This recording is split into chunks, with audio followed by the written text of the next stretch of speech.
Dari hasil quick count atau hitung cepat sejumlah lembaga survei, pasangan Prabowo Gibran unggul di Pilpres 2024. Akankah parpol yang berada di koalisi Anies Muhaimin maupun Ganjar Mahfud memilih oposisi atau justru bergabung ke kubu Prabowo Gibran?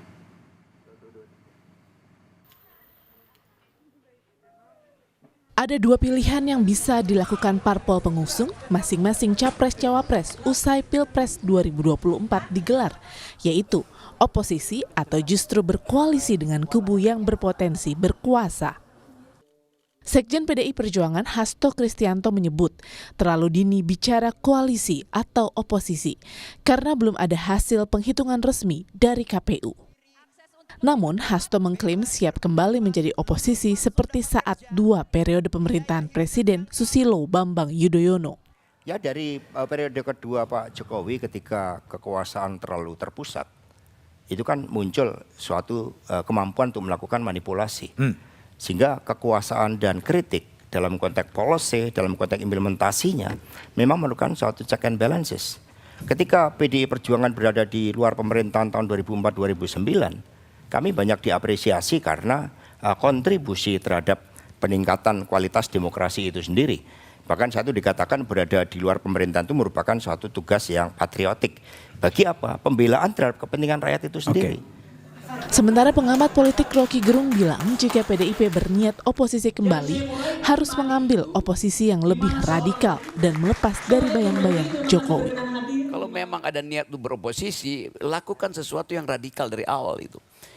PDIP beroposisi pada Jokowi bukan karena programnya berbeda, kalau programnya sama.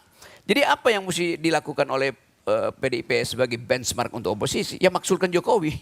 Kan itu dasarnya kan. Ya kalau enggak artinya tukar tambah idenya kan.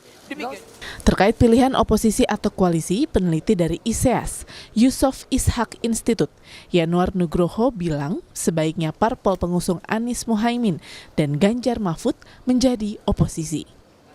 Hal ini dilakukan agar ada check and balance. Berkaca periode kedua pemerintahan Jokowi, lembaga legislatif hanya menjadi lembaga pengecap eksekutif. Agar partai seperti PDIP, seperti PKS, seperti Nasdem, seperti P3 dan bahkan PKB tidak perlu masuk ke pemerintah, tapi menjadi penyeimbang dalam pengertian check and balance. Karena kan kerangka regulasi kebijakan itu dibuat oleh pemerintah dengan persetujuan DPR. Selalu ada mekanisme. Bahkan tapi untuk nggak akan sulit nanti gerak pemerintah? Maksud saya ini bukan mempersulit tidak ya Mbak ya, tetapi holding the government accountable, memastikan pemerintah itu akuntabel dalam pembuatan kebijakannya. Menurut saya itu. Sebelumnya Capres nomor urut 2 Prabowo Subianto mengatakan akan merangkul semua unsur dan kekuatan jika dirinya bersama Gibran Rakabuming Raka memimpin Indonesia. Prabowo, Gibran, dan seluruh koalisi Indonesia Maju, kami akan merangkul semua unsur dan semua kekuatan.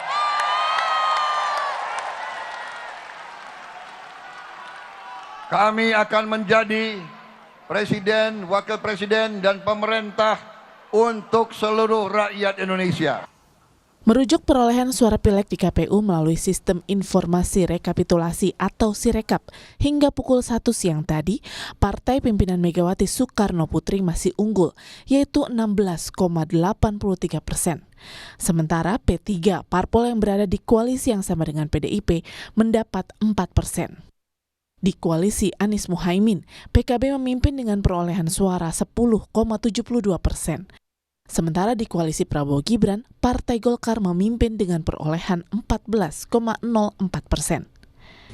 Bagi masyarakat Indonesia, adanya oposisi, pemerintah yang kuat akan memberikan fungsi check and balance bagi pemerintah dalam sistem demokrasi.